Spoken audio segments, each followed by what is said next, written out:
Greetings and welcome to the Animal Wellness Podcast, the official podcast of Animal Wellness Action. Hi, I'm your host, Joseph Grove.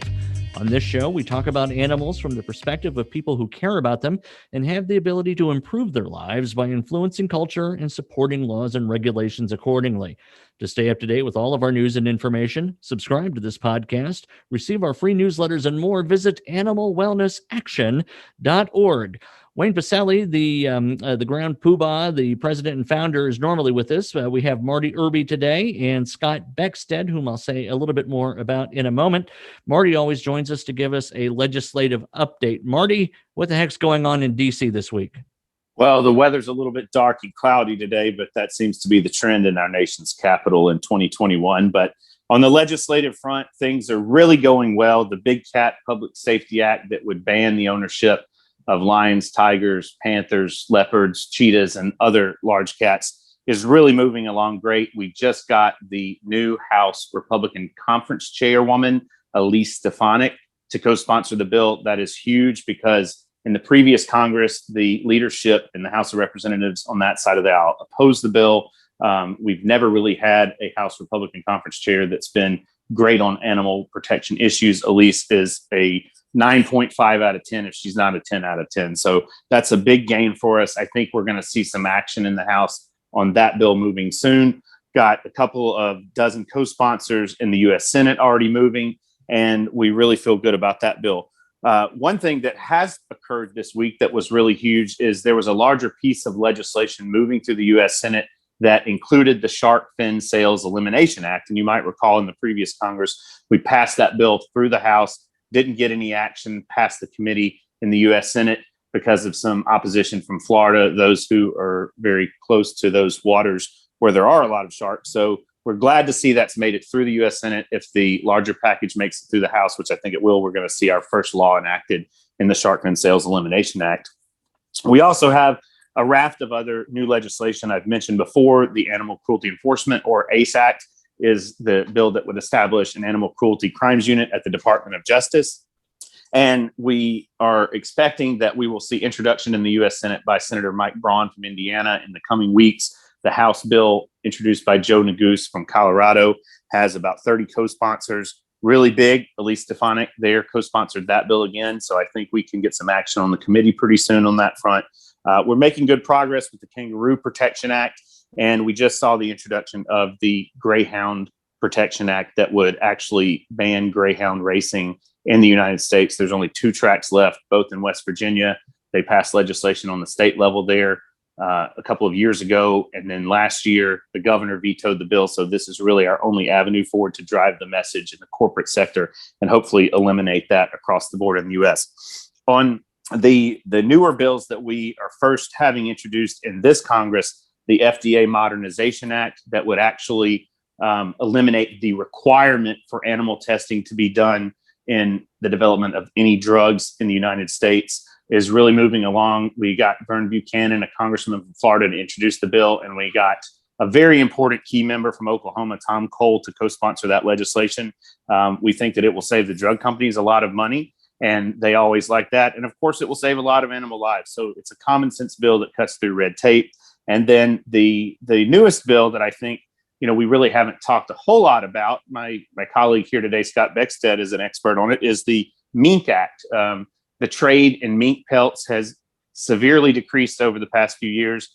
The pelt prices have dropped dramatically. And most importantly, it's been discovered that minks are more susceptible to the transmission of COVID-19 than just about any other animal out there. So the Mink Act should be introduced in the coming weeks by the chairwoman of the House Appropriations Committee, Rosa DeLauro. She's a terrific advocate for the animals. And this would basically be a bill that would buy out the mink industry and halt mink production in the United States for the commercial purposes of pelts. That's huge. I mean, there are so many people that have long been against fur and fur coats. The state of California has a ban.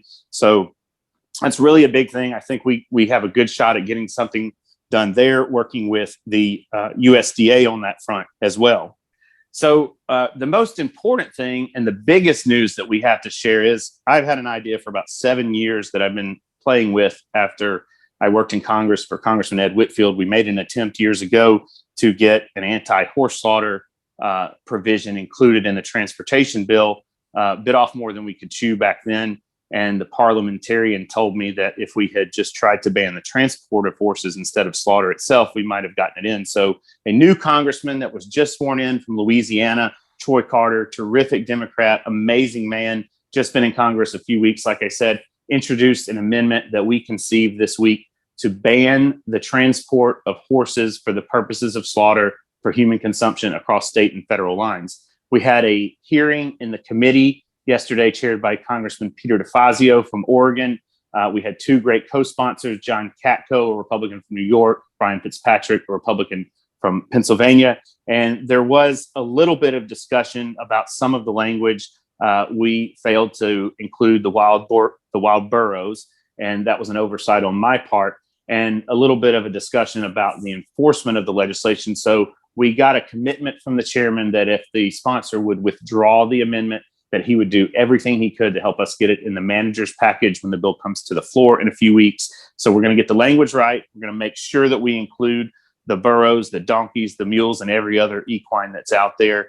And I think that we actually have a real shot at stopping the transport of these horses across the United States, and more importantly, across the federal lines into Canada and Mexico, so that they will no longer be slaughtered. That'll probably be an even bigger gain than the Horse Racing Integrity and Safety Act that we got done in December. If this comes to fruition, we feel really, really good about it and appreciate all of the groups out there. We had 220 groups in a period of less than 24 hours that came together and endorsed this legislation, including PETA, including SPCA International, tons of wild horse groups, tons of animal advocacy groups, and equine groups as well. So it's been a really great week in Congress. Of course, we've got a lot of work ahead of us, but we're moving along. And then I'd just like to also add, as it's relevant to this topic we're going into today, that I hope folks will keep an eye out for the upcoming documentary, Wild Beauty, Mustang Spirit of the West. I've partnered with the director of Disney's Black Beauty film, Ashley Avis, in producing a documentary about the plight of the wild horses out on the range. So we're expecting that might be out later this year, and have a lot of support for that as well. So we appreciate everything everyone's doing for the wild horses and every other animal as well. Great, Marty. Thanks as always. Just your breadth of this and your activity and that of Animal Wellness Action, really impressive. So thanks for sharing with us everything you have going on. And indeed, wild horses are the subject of today's show. While horse slaughter does not currently occur on U.S. soil due to a de facto ban achieved through the appropriations process, more than 70,000 domestic and wild horses are shipped to Mexico and Canada each year to be slaughtered for human consumption in those countries, as well as Europe, Asia, and other parts of the world. Of course, horses are pretty much the national animal. They're revered and cherished in the U.S., and about 80% of Americans oppose the slaughter of horses for human consumption. Yet that transportation across federal lines does continue, and there are some perversions of the process that may surprise you, one of which we'll talk about is the fact that the U.S. government will pay people $1,000 to adopt one of these wild horses and to take care of it in order to get it out of federal custodianship.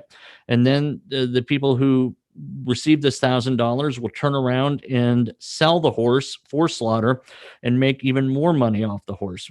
Ostensibly, they take care of it, but in fact, they monetize the certain death of it. The New York Times recently exposed that. Two guests here to talk with us today. One is Scott Beckstead. He is an increasingly well-known voice to our listeners. He's been on several shows, and he's smart, and he adds a lot of value. So I'm always glad to have him. And we also have Carol Walker. She is a wild horse photographer, artist, author, and advocate. And she was recently on the Tucker Carlson show. Carol, I'm glad you're here, but I gotta say, how was it being with Mr. Carlson? He was actually very nice to me, and I did a little research after the show and found out he's a huge animal lover. So I was really glad that he was willing to have me on and wanted to get the word out about what's happening to our wild horses. So, Carol, glad you're with us, and I'm going to really turn a lot of the show over to Scott because he is so incredibly well steeped in this issue, as is Carol, of course. Scott, what do these 80% of Americans, and what's wrong with the other 20%? But what is up with the horses that should concern the 80% of people that are concerned about horse slaughter? Why are we slaughtering them? Where are they going? How can we stop it? Well, thank you, Joseph. And I want to extend a great deal of appreciation and gratitude to Carol, not just for being willing to join the podcast today, but also for her tireless work for wild horses. So as the New York Times story that you mentioned revealed, the Bureau of Land Management has an adoption program called the Adoption Incentive Program that basically pays people $1,000 a head to adopt a wild horse. They have to hold on to that horse for a required period of time, and then the BLM no longer has anything to do with it. So what some of these unscrupulous adopters are doing is they're getting paid by the BLM to adopt the animals, holding on to them, and then getting paid again by taking them to slaughter. And it's obviously a terrible abuse and exploitation of a deeply flawed program set up by the Bureau of Land Management, which, by the way, people like myself and Carol and all the other wild horse advocates out there warned the BLM when they first rolled out this program that, hey, this is not a good idea. But the plight of the wild horses is really, I think, rising in terms of public awareness because the Bureau of Land Management has embarked on a policy of mass roundups with helicopters of herds across the Western United States.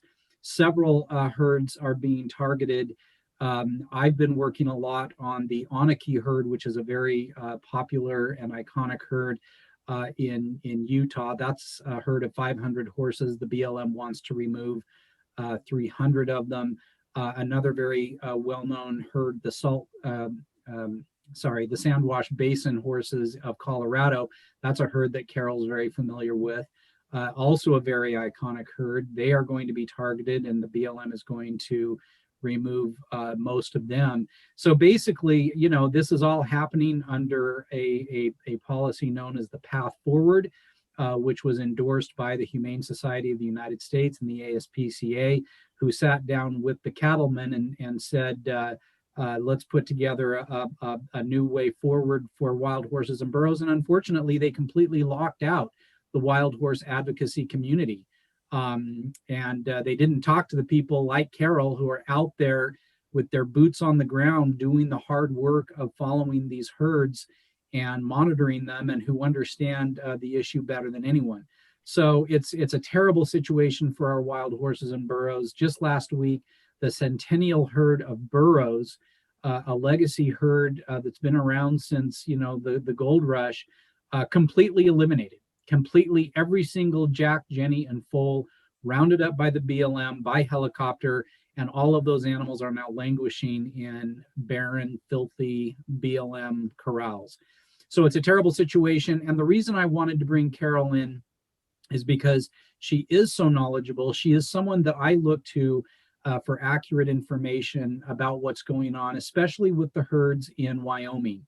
The BLM has targeted 5 different herd management areas and are going to remove 3,555 wild horses, largely to benefit the cattle industry, the livestock industry, but there are other players there as well, and I can certainly have Carol talk about that. So Carol, I don't want to take up any more time. I want to turn it over to you, but I think what I'd like to do is let's get your thoughts first, sort of on what's happening in the bigger picture nationally with the BLM, and then let's dial in on these herds that you know so well, the herds in Wyoming and the Sandwash Basin herds in Colorado. Well, thank you so much for having me on the show. I really appreciate it. So this year, the Bureau of Land Management has targeted over 10,000 horses and burros to be rounded up and removed.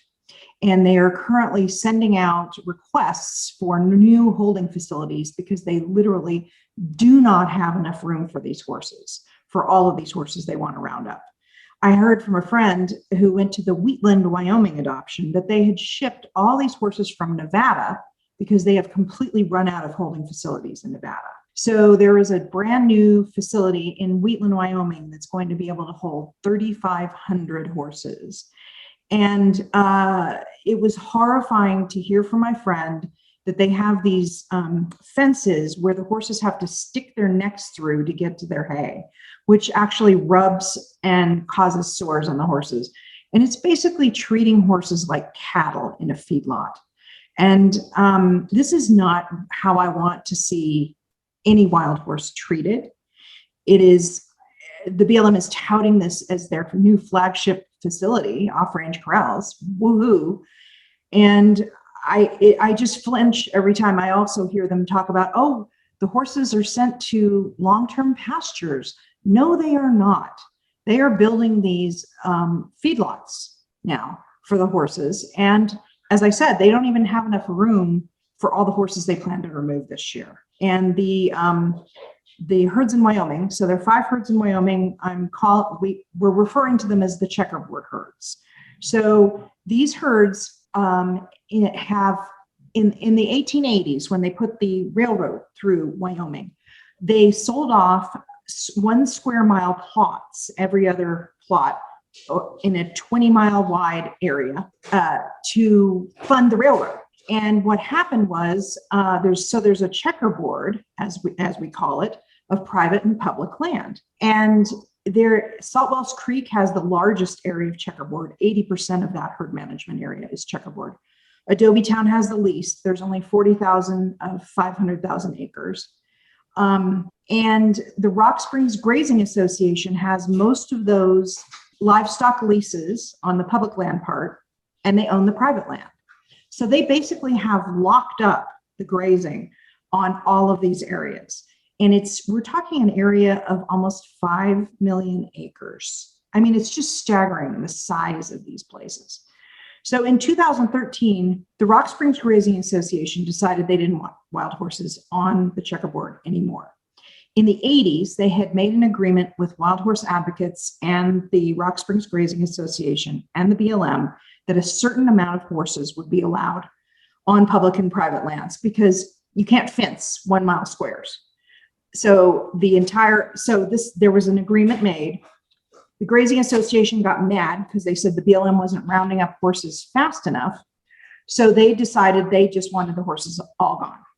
So it has been one lawsuit after another. I have been a plaintiff on 6 lawsuits so far, trying to keep these horses in their lands on the checkerboard. And it's a huge fight. And this is going to be the biggest roundup in history if it goes through. So we're talking about 5 different herds: Adobe Town, Salt Wells Creek, White Mountain, Great Divide Basin, and Little Colorado. And they want to take, 80% of the horses.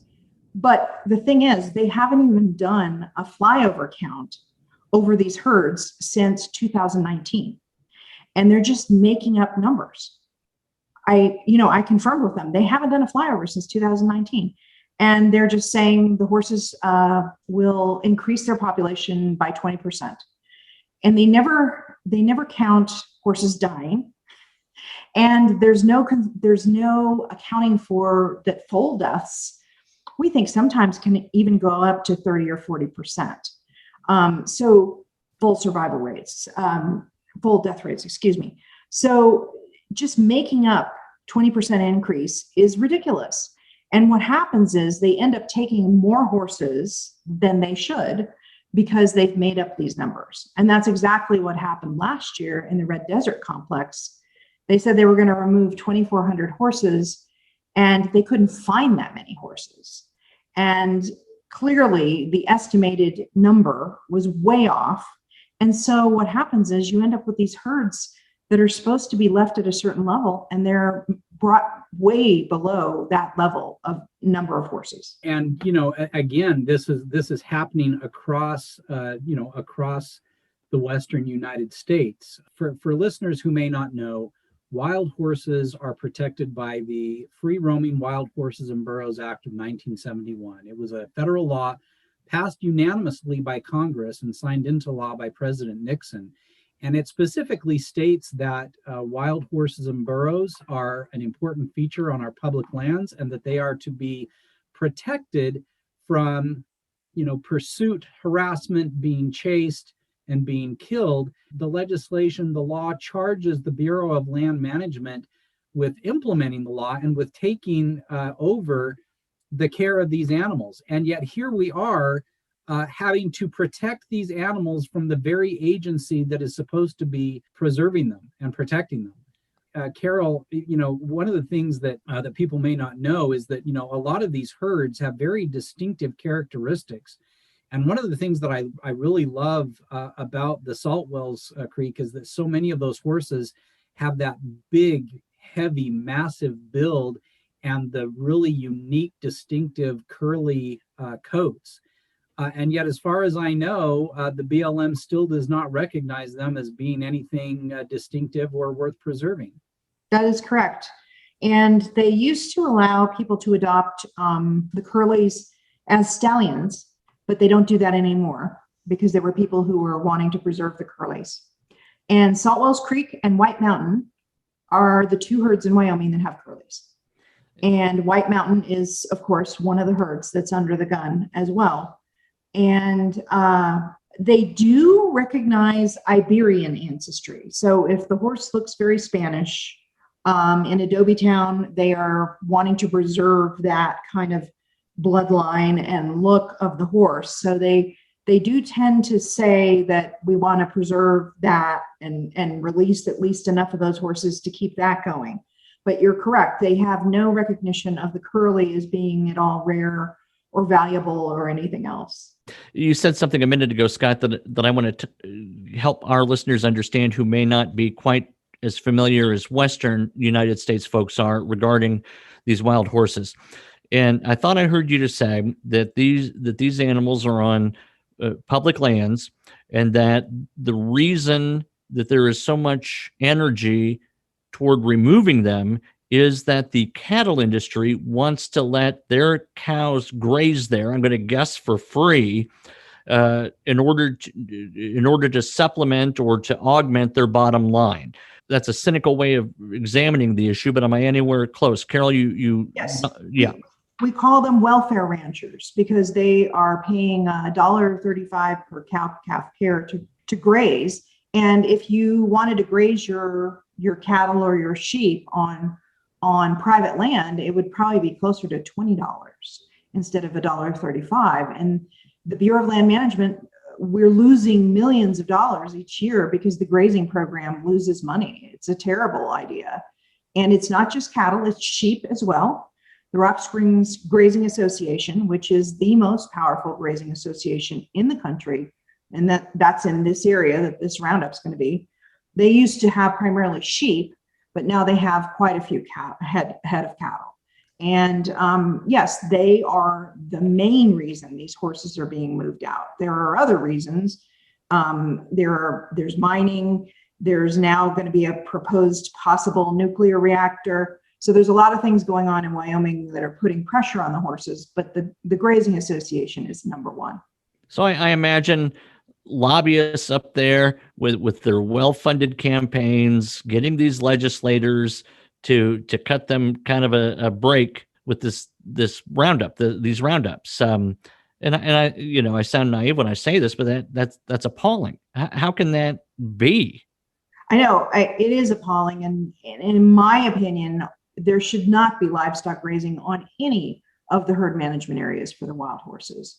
And what happens is the livestock grazing associations, they blame any degradation on the range on the wild horses, which is absurd because you talk about there's probably like 5 or 8 million head of cattle and sheep grazing, and then you have 80 or 90,000 horses in the entire area. They're not causing all the degradation. And another good example of that is this Anarchy herd in Utah, 500 horses, and the BLM wants to remove 300 of them because they say that they are eating too much forage. And yet the BLM has approved that same herd management area set aside for horses for over 26,000 cattle and sheep.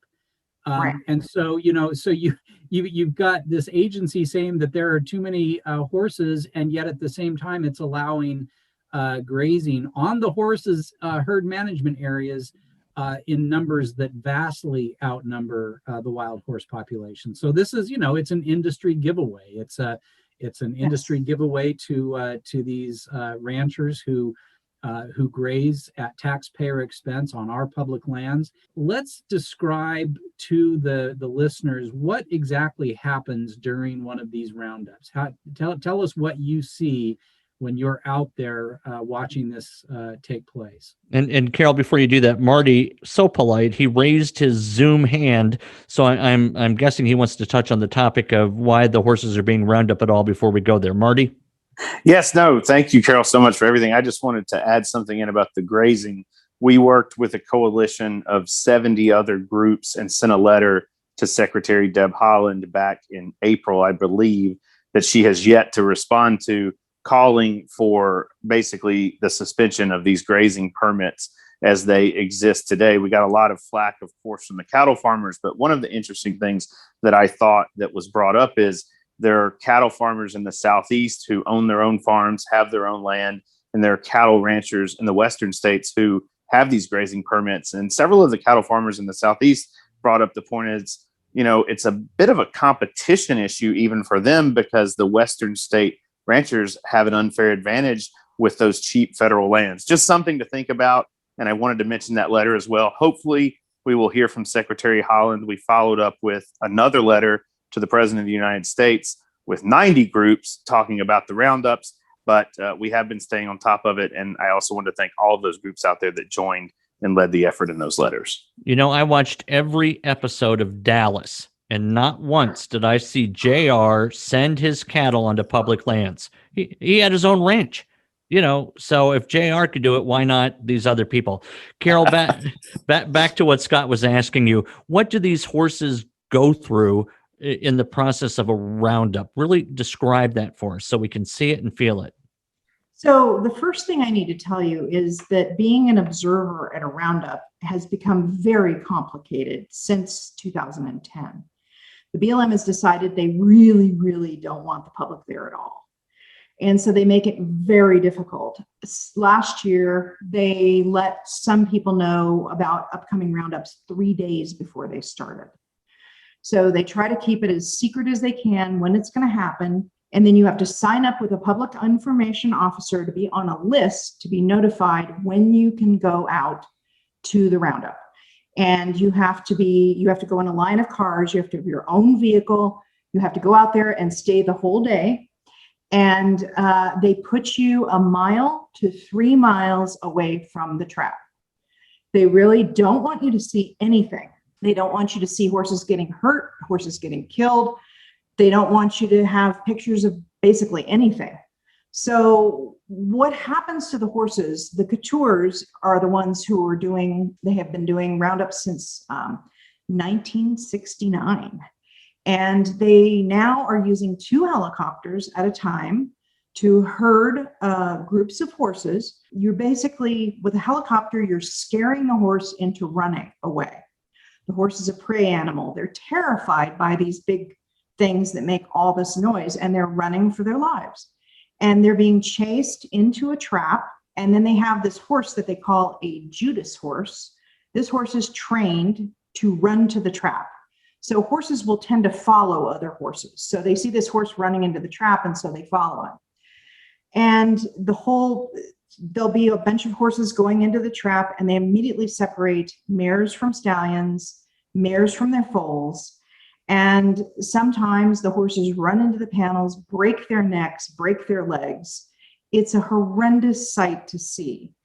And sometimes you'll have horses that are very smart, and they've probably been through this before, and they won't go into the trap. And I've seen horses chased for 2 hours, sweating, exhausted. And finally, the BLM let them go. So this happens quite a bit. And it is a really horrendous thing to see. It is animal cruelty, animal mistreatment on the highest scale. I would never treat my own horse like that.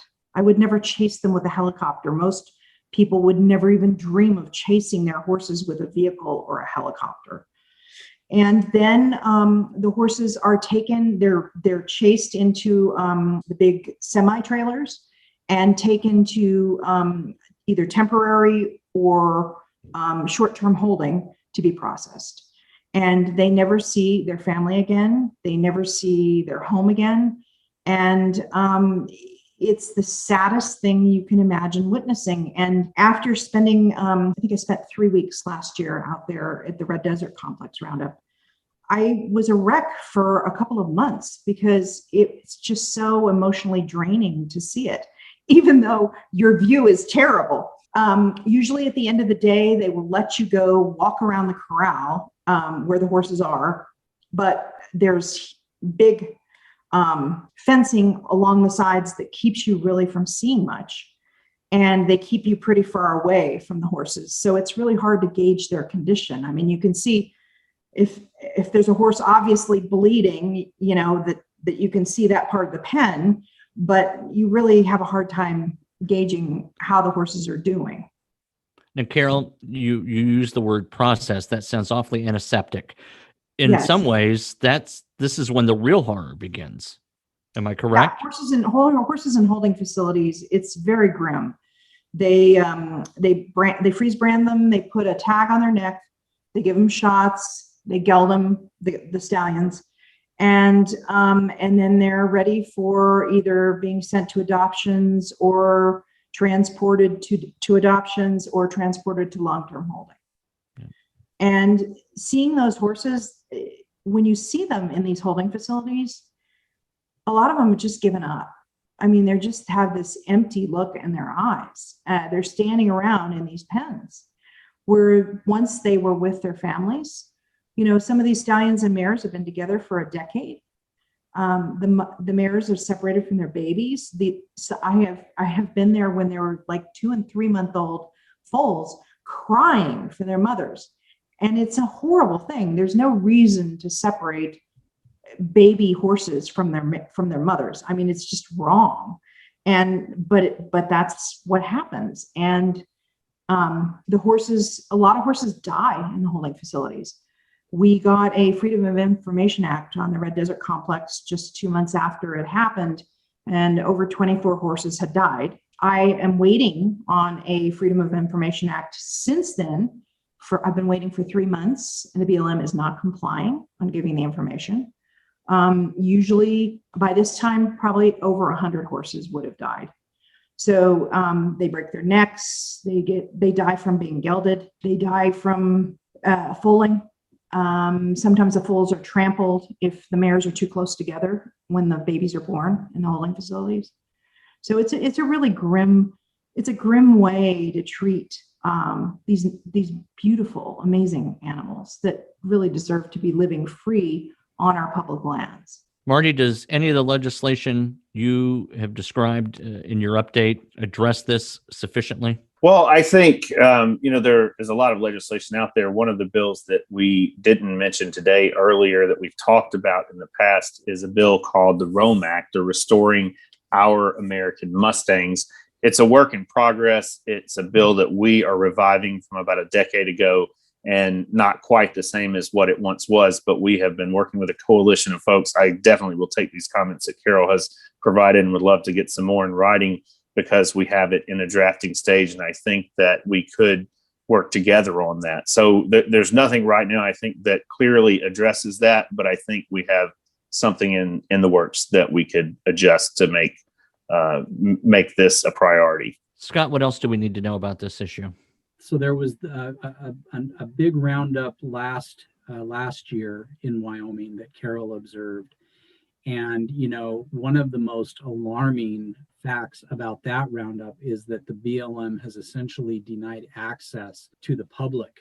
I don't know. I know that the BLM, Carol, has used COVID as an excuse to deny the public an opportunity to observe and see the wild horses. But when you told me that no one has seen those horses, those like 1,200 animals that were rounded up in Wyoming last year, I was very alarmed. So why don't you talk about that? And do you have any news to report about those? Sure. So there were 1,969 horses removed last year in the Red Desert Complex Roundup, which I was just talking about. And about 700 of them went to Rock Springs, to the short-term holding facility there. And they actually had an adoption there, their first adoption, March 17th, 18th, around there. And they allowed the public in. They didn't allow the public to see all the horses in the facility, but they allowed them to see the horses that were being adopted. And then you could schedule private appointments to see all the horses in the facility. So that's pretty normal. I mean, well, the limiting people to not see all of the horses during the adoption was ridiculous, but it's pretty normal in Rock Springs that's about the time of year where they would allow the horses to be adopted. Now, 1,200 of the horses were sent to Canyon City, Colorado, and I got excited because it's closer to me. And in the past, they would have adoption events twice a month there. It's at a prison, so you would have to give your driver's license, and they'd check you out to make sure you're not a criminal before you go down there. But they would allow you to in and to see the whole facility, and the facility's huge. It's on, I think it's on 10 or 20 acres, and there are tons of pens, and there can be 3,000 horses in that facility. So, but then in November, when I was applying for adoption, I was doing the applications and everything. They said, no, we're not going to have events at the facility. We can't do anything right now. We're closed because of COVID. We're locked down. The prisoners usually feed the horses and take care of the horses. They're locked down in their cells. We've had to have BLM come in from different parts of the country to help. And we'll be doing some adoptions later in the year. Now, normally after a roundup, Canyon City would have the horses processed, ready to go by January. Now, we've only had 39 horses out of the 1,200 were put on online adoption. No one has been allowed into the facility to see the horses at all. I can't even tell you how many times I have begged and pleaded. And they are finally going to have an adoption next week that they're bringing 59 horses from the Red Desert to, and 9 horses from Sandwash. And we were not allowed to request horses. They are going to bring older horses, and there's no scheduling of any other events coming up. And they are still refusing to let us into the facility. COVID excuse does not work. I'm sorry. Colorado has been open up since April. And I think it's just a matter of the BLM exerting control. And I fear for the horses there because, as I said, my Freedom of Information Act about the horses, the number of horses, the deaths, everything else, they haven't responded to it. So you have to wonder what has happened to these horses. And also you didn't have the prisoners caring for them. Okay, so did that mean that the care wasn't as good during this time period? We don't know. We have no way of knowing. I have contacted my governor. I have contacted Joe Negus's office, my congressman. I have contacted the deputy director of the BLM. I have contacted the DC office of the BLM. I have contacted Deborah Holland 7 times, Joe Biden 7 times, and I have done everything I can to try to get in to see these horses, and I have not had any luck. I would just add here that I think that part of the dynamic is, the BLM does not want to foster public appreciation for these horses. They obviously would prefer if people just forget that there are wild horses, and but when the public responds in support of horses and in opposition to the roundups, the BLM takes a very contemptuous attitude. It scoffs at the notion that the wild horses have families. It dismisses the concerns of the advocacy community. It dismisses the concerns of rank and file Americans who want to see these animals living wild and free. Instead, they take their marching orders from the beef industry and from the other industries that use these public lands. Just, I think the overall mentality within the culture within the BLM is overall very hostile toward the wild horses themselves, but also very hostile toward the public who supports those wild horses. And I think that is manifest in the kind of thing that Carol's been dealing with, just in trying to get answers as to what's going on with the horses that were removed, or also to have particular horses. The BLM doesn't want to admit that horses are individuals, and people actually might have an affinity for a particular animal, or might want to reunite a family, or might care about a certain horse and want it. They don't want people to have particular horses. They just want to give us the horses that they have and treat them as interchangeable cogs. And it pisses them off when we talk about families. They don't like to hear about that. They don't want to hear about that, because if you had to admit that the horses had emotions, that horses have feelings, that horses care about each other, then what they're doing is even more cruel and more atrocious. And we've not even in this episode been able to touch on the horses that do end up on trucks for slaughter, what that journey is like for them, what happens when they arrive at their final destination. I don't think it's too difficult to imagine that if the roundups are that bad, that what happens to those who do end up so destined is even worse. What can listeners to this podcast do, Carol, to help you, Scott, to help Animal Wellness Action? Let's end on some positive Sure. action items. Sure. Well, right now, they're considering the budget for 2022, excuse me. So the BLM operates on this budget from October 1 to October 1. So what's going to happen as far as roundups and all that for next year, the Biden administration had requested a $35 million increase in the budget for roundups. So we need to squash that.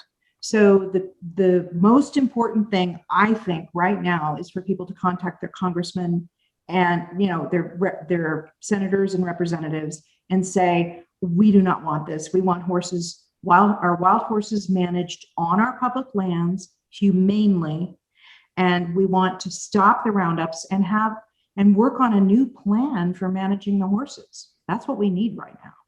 Scott, what would that new plan look like, right? What's the alternative?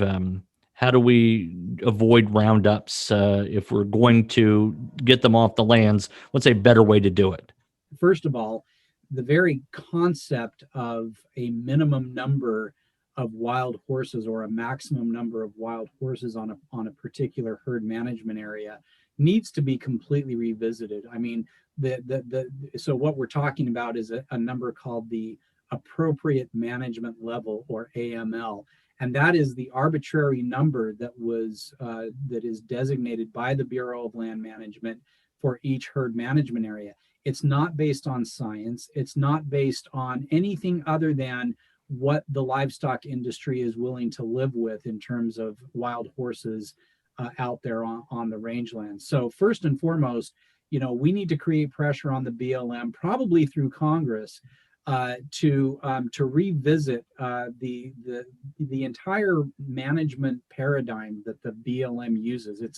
It's governed by a cowboy mentality that, as Carol said, completely denies the individuality of these animals, and also has nothing but contempt for the love that the American people have for these animals. For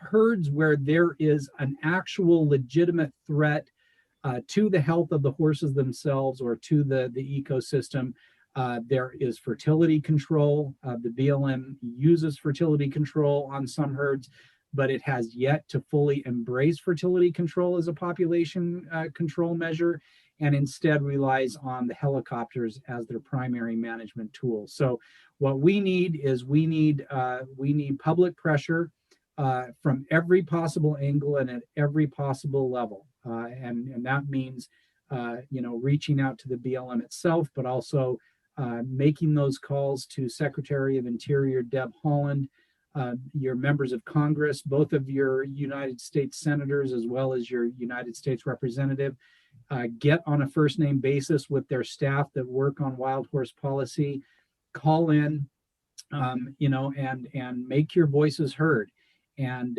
advocate for the horses to be managed humanely on the range. And instead of removing wild horses, let's look at the impact of livestock grazing and get rid of the cattle and sheep off of those areas that are designated for the wild horses. All right, gosh, Scott, Carol, thank you so much. Marty, to make sure I get in your contractually obligated amount of airtime, any final words, sir?